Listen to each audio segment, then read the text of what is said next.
Hey Photo World, welcome back to another episode here on TakeandTalkPics.com. This is another episode from the former podcast. Please subscribe, hit that notification bell, and join the email list. Let's get to that 1,000 subscriber marker so that way I can add a new video every single week. Enjoy.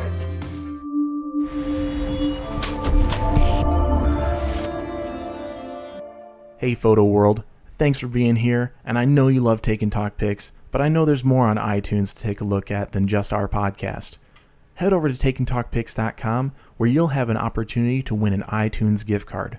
Just enter your name and email and hit the subscribe button, and you will be automatically entered for our weekly drawing for that iTunes gift card. Good luck. Welcome Photo World to Take and Talk Pics, episode 12. You're definitely heading the right direction with this stuff. I think it's going to be great.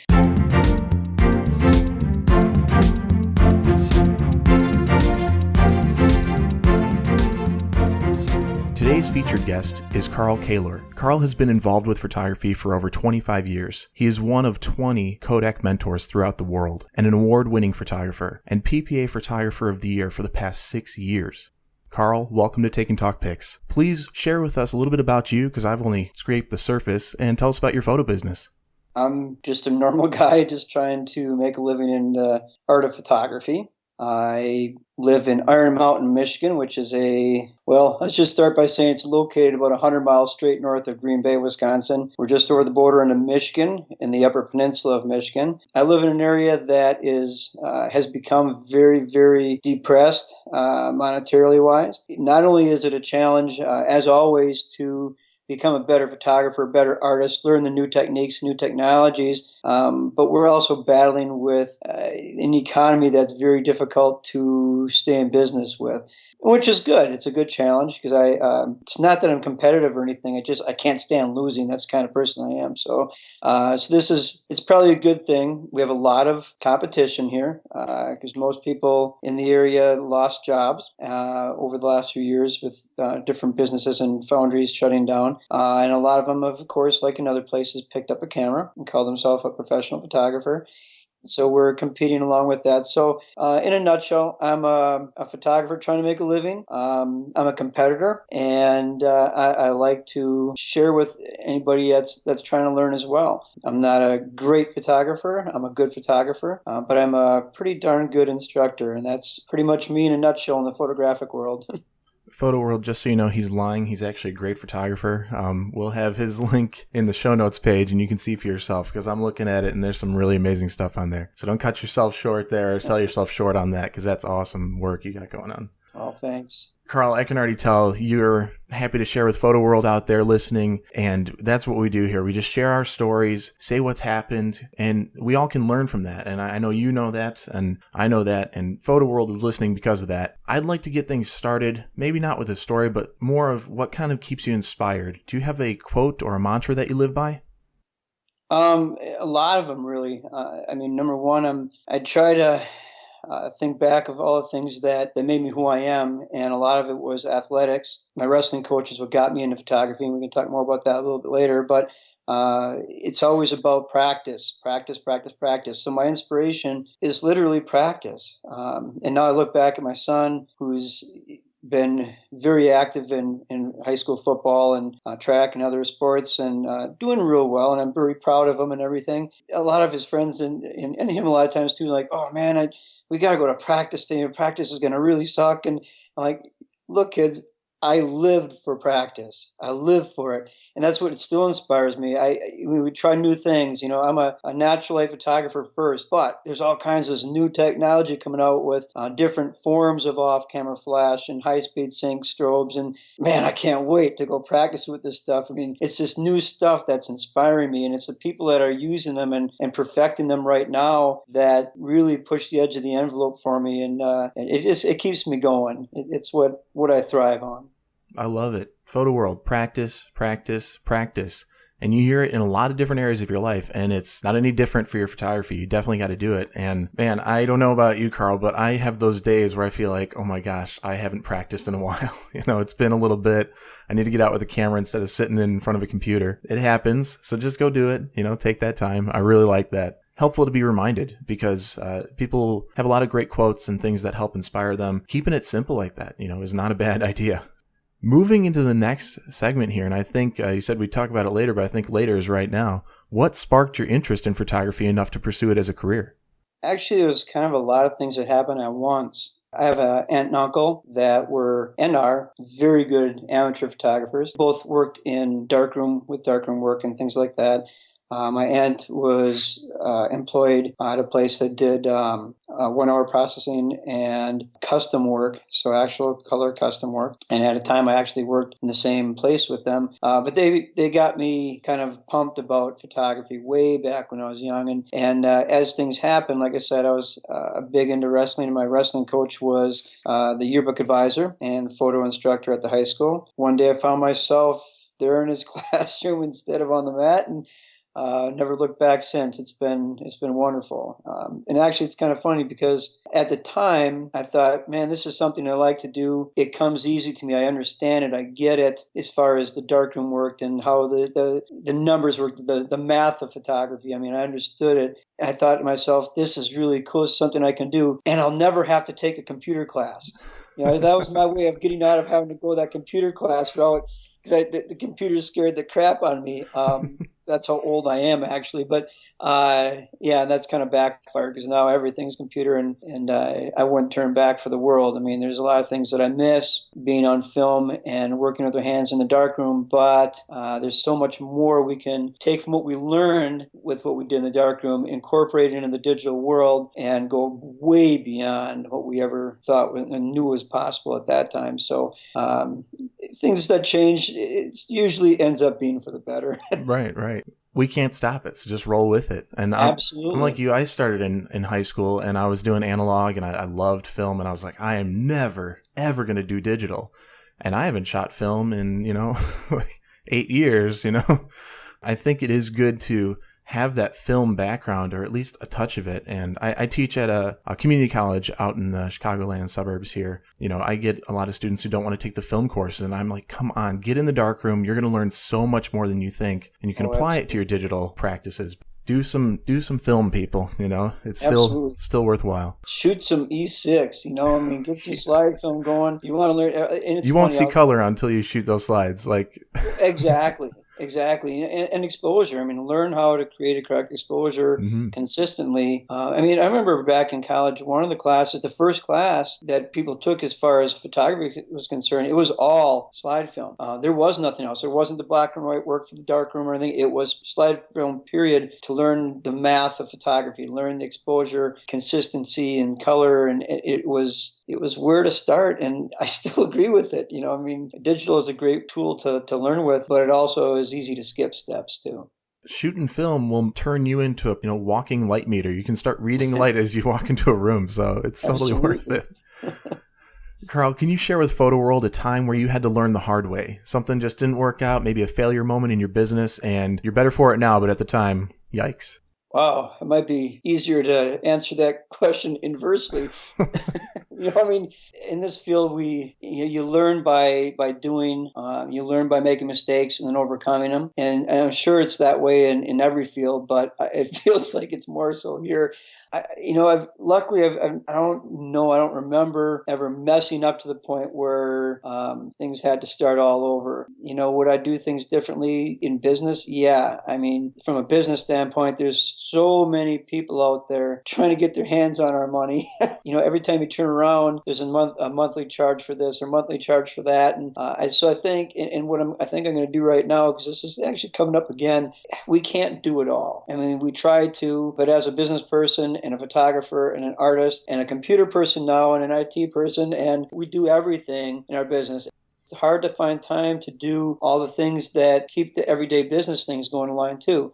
So things get missed and we end up spending more money on things than we needed to. So I think right now it's time to just hire an accountant or hire somebody that does all this other stuff and let them do it. In the end, I think we're going to end up saving money on the whole deal. And it comes to the same thing in everything that we do, especially in our business. If you're not a retoucher, hire it. There's a lot of people out there doing it. If your specialty is actually creating the image, do that. Create the image and make money that way. set your prices so that's what can happen. Too many times I think, looking back, delegate. I can't do everything. I can't do everything really well. Let's find the things we can do well, and we'll concentrate on that. Let everything else go to somebody else who can do it. There's a couple of really good nuggets that I'm pulling away from there. And, everybody wants a piece of your money, even though you're in a business to try to, make your own money. Photo World, I hope you're enjoying Taking Talk Pics. 3 days a week, free podcast coming at you with awesome information, obviously. You can find that stuff, but then to another end is hone in on your own skills, niche down, find what works for you, but then don't be afraid to build your team. It's okay to let go some of that control. And I think that's what it comes down to for most of us is we want to have our hand in every bit of it, and it becomes very difficult to balance. I'm not a salesman, but I gotta sell every job I do, and it's horrible. That's my least favorite part. To that end, to really narrow it down to just one particular thing, is there something that you would call out to be your most important practice, a piece of your workflow that you always have to... Not to say anything wrong, but we're all control freaks. Yeah. That's just the way it is. I know there's some business out there right now that will take, you dump all your images from your session in there and let them go through and cull and edit and everything. I just couldn't do that. That's the thing that I have to keep control of, is making sure all the colors, right? Making sure that I look at everything, make sure everything's expression and sharpness and technical aspects are all correct. That has to be through me, and everything else to a point. You're the professional, you're the artist. In the end, when it comes down to it, it's your name that you sign on that wall portrait when you're delivering it. Right. So even though there's some things we're going to delegate now, like I said, you got to be able to put the stamp of your approval on it before it goes out. Right. And to that end, we do have a wide range of listeners out there, Carl. So let's take a second and kind of provide a little tidbit of information here, something that you think might lead to growth and success in their business. Biggest thing right now, because I get this question a lot, especially from high school seniors or moms of high school seniors, saying, "Oh, Julia wants to be a photographer too. She wants to go to college for this. What would you do?" And my first thought is, and I can't believe I'm saying this because I just cringed thinking not to do this, but I'm like, don't go to college. If you really want to be a photographer, go learn from different people. Plain and simple. Go and spend a year working under somebody that you respect, or going to week-long classes with them and then practicing what they do. And then go to another person and then go to another person. You learn so much more in a week with somebody that does this for a living than what I ever learned in college. But seriously, I did not believe at the time even. I did not believe I learned what I needed to do what I wanted to do in this field. And it's a shame. Plain and simple fact is, the technology is changing at that time, but it was changing very fast, too fast that the colleges could not keep up with the tools of the trade in their departments. It just wasn't going to happen. Right. It's hard to do it in our own studio, let alone somewhere that you have to pass a rule and wait for the board to say yes, and then 3 months later you can make another decision. You can't work that way in this field anymore. So the best way of learning is to go to different week-long schools, to go and spend time in somebody's studio. Even if you're doing it for free, it's better than paying for courses in college that you're not learning what you need to learn from. The whole education, or, through a formal education that you're paying for, or, learning from other photographers, it's been up for debate since learning photography has been around. I teach in a college. I went and I got my associates, then I went on to get my bachelor's. I did the schooling, and I'll agree, I learned a lot more out of school than I did in school. Forced to learn more. There's a little bit different pressure, and you have to pay attention that much closer. But what I feel it comes down to, because I've had both experiences, and a lot of people do, I think it just comes down to go where you feel comfortable. And if your gut's telling you, maybe I'm not going to spend the money on school, I'm going to spend the money on these core courses here at these seminars, or I'm going to go to hang out with these photographers and just work for free. Paying a tuition or paying your dues, just choose. You're still paying, but is it going to be an actual hard dollar, or is it going to be your time and energy? And everybody's different. So make the decision for yourself, Photo World. Right. And that being said, though, I will say this. Would I change not going to college? Absolutely not. Right. But I'm just saying, as far as the math of photography, the art of photography, that's where I would go learn from others that are doing. Carl, have you had an aha moment during your career? Something that hit you like, this is it. This is what I got to do next. All the time.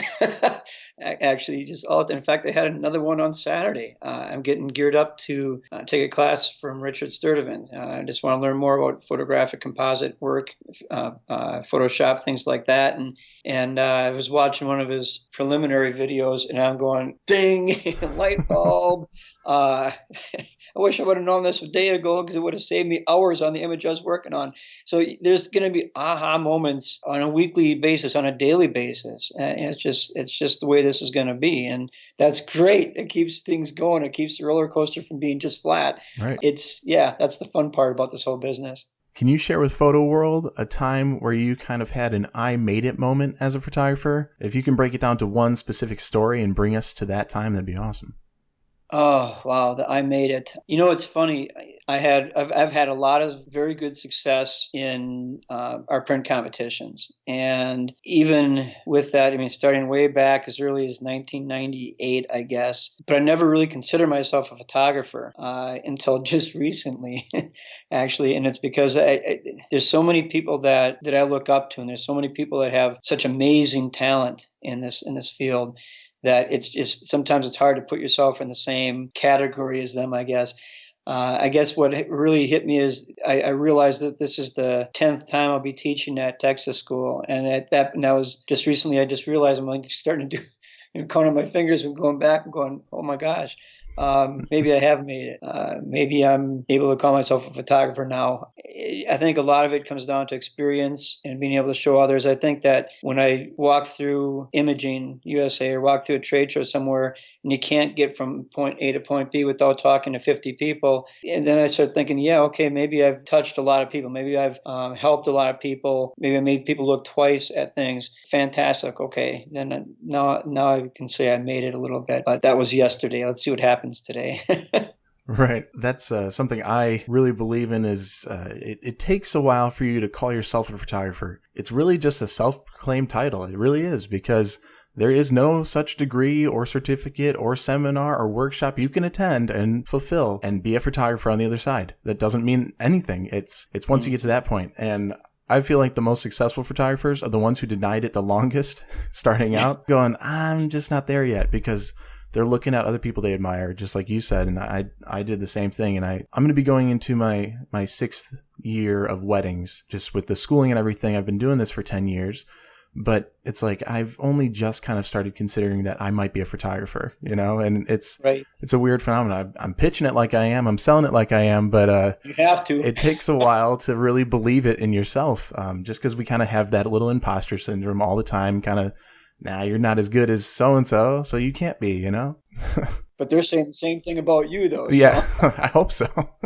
Yeah. To change it up a little bit and kind of get another positive vibe here. During your career so far, the photography you've been doing, what is the best advice you've ever received? The first instructor I ever had, her name is Millie Todashek, kind of an icon in the industry. First woman that was ever a fellow of the ASP. Wonderful talent. She's had work in Life magazine, Time, and portraits that were just phenomenal. And at a time when it was mostly guys, so she kind of broke the mold for the women. And she told me one time it was the first class I ever had, and we had to bring in examples of our work. So I brought in a wedding album. I had just started off on my own, just left the studio that I was working for out of college.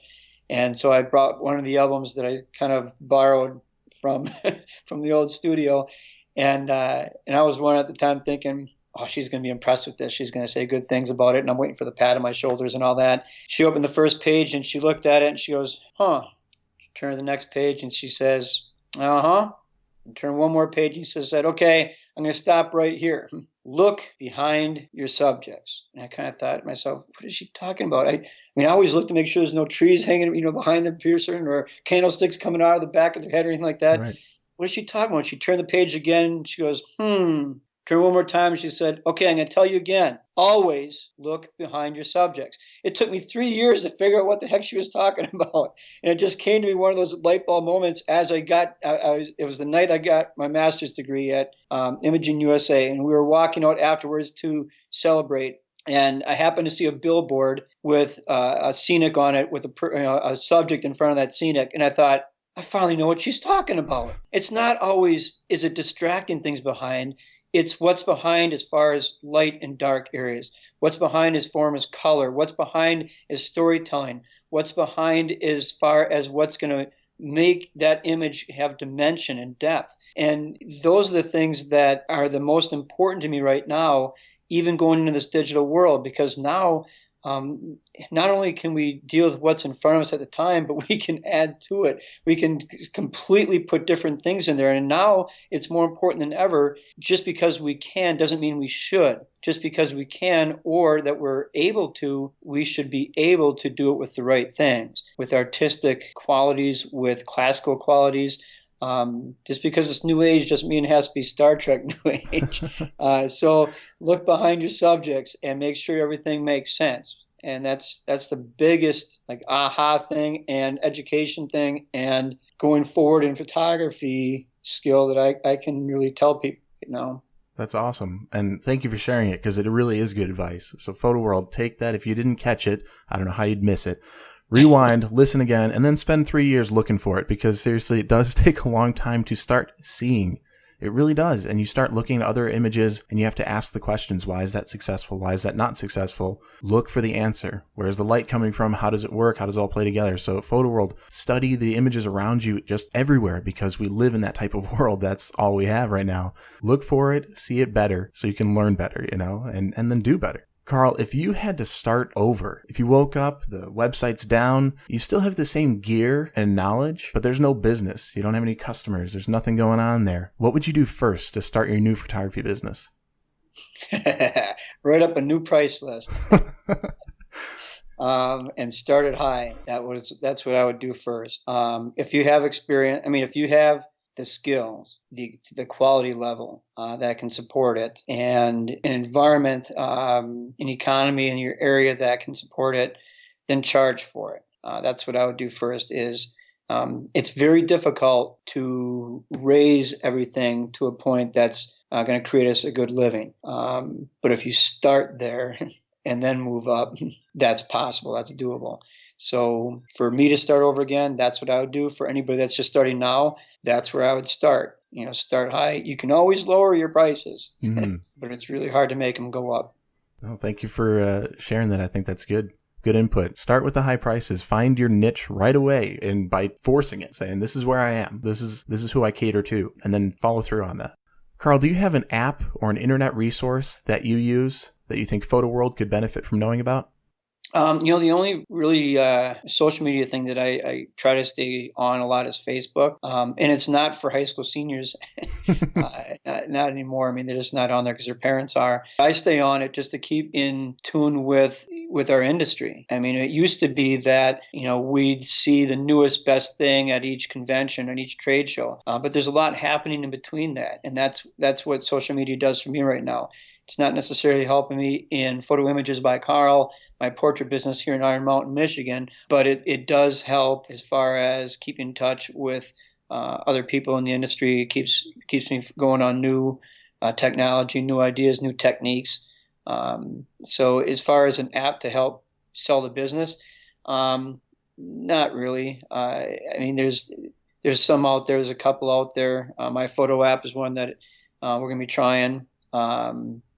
So that's something you can try. It's great. It looks like it's going to be a good thing for high school seniors, but things move. We got to move with it. Yeah, and there's nothing wrong with finding one or two that work for you and just sticking with it, because there are just way too many choices, and getting all the apps and all the social media and keeping up on all of it, you're going to go crazy, because that's a full-time job. It's way more than a full-time job. Yeah. It's not enough hours in the day. So it can get overwhelming. Carl, what is the best piece of gear that you could just not live without? I cannot live without my 70-200 2.8 IS Canon lens. And it's because, I'm pretty much classified, quote unquote, as a natural light photographer. And so I'm looking for little nooks and crannies to use as backgrounds when I'm out on location. Things that keep me away from distractions, the bad raw light areas, parking lots, everything else that's going to cause problems when I find really good light. By being able to use a long lens and narrow down that angle of view, we can pinpoint different areas, and it's got good glass, it's got good speed, a great tool to have. Nice shallow depth of field, compress the scene, make it about your subject. So yeah, those things I love my 7200. could you please share with Photo World one parting piece of guidance and the best way we can reach you, whether it be your website, Twitter, or whatever, and then we'll say goodbye. Cool. Well, my website is www.photoimagesbycarl.net, and Carl is spelled with a C. I also am on Facebook quite a bit. You can find me as Carl Caylor is fine. Some parting advice, yeah, keep practicing. You think about it, doctors, lawyers, all those folks, they say they're practicing medicine, they're practicing dentistry, they're practicing law. And a lot of it is because they don't want to get caught saying, I knew it all. It's kind of a disclaimer as far as they're concerned. But, we're doing the same thing. We're practicing the art of photography. And the more we do it, the better we're going to get, the more consistent we're going to get. There's a point that, remember back in grade school when we were in art class and we all had the same project to do. It was all everything, we'd all draw a picture, then we'd all paint a picture, and then we'd all make a piece of clay. And it was always the same project. So you'd have 27 little, snakes made out of clay or pots or whatever. You remember that it was always a few that always stood out. And it was always from the same people. And there's a reason for that, because some people just have a more balanced eye than others. It's just the way we're made. Should I tell them not to practice? Absolutely not, because practice is going to make them better too.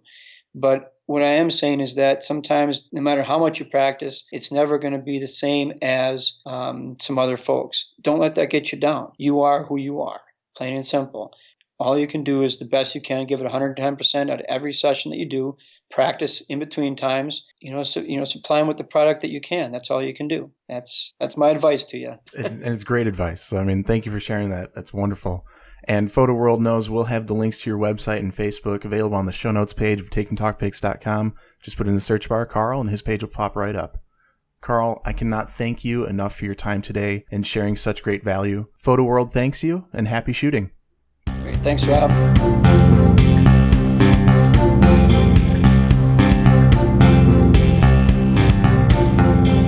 Hey Photo World, are you loving Take and Talk Pics? Maybe you are starting out or wanting to refine your skills in a new area of your photography. Like I say on the show, we are always learning, and that learning doesn't have to stop. At the College of DuPage, their photography program is amazing. I should know. I'm a former student, and now I'm an instructor at the school. Visit cod.edu/photo for more information on their program. Not local to the Chicago area? That's okay. The College of DuPage photography program is now offering online courses. Just check the course catalog for what fits your schedule. Again, that's cod.edu/photo for more information. Thank you, Photo World, for tuning in to another great episode here on Take and Talk Pics. I hope you got the amazing value that I did out of this episode in interviewing our featured photographer for today. If you'd like to learn more about this photographer and the other photographers that we have interviewed in the past, head to takeandtalkpics.com.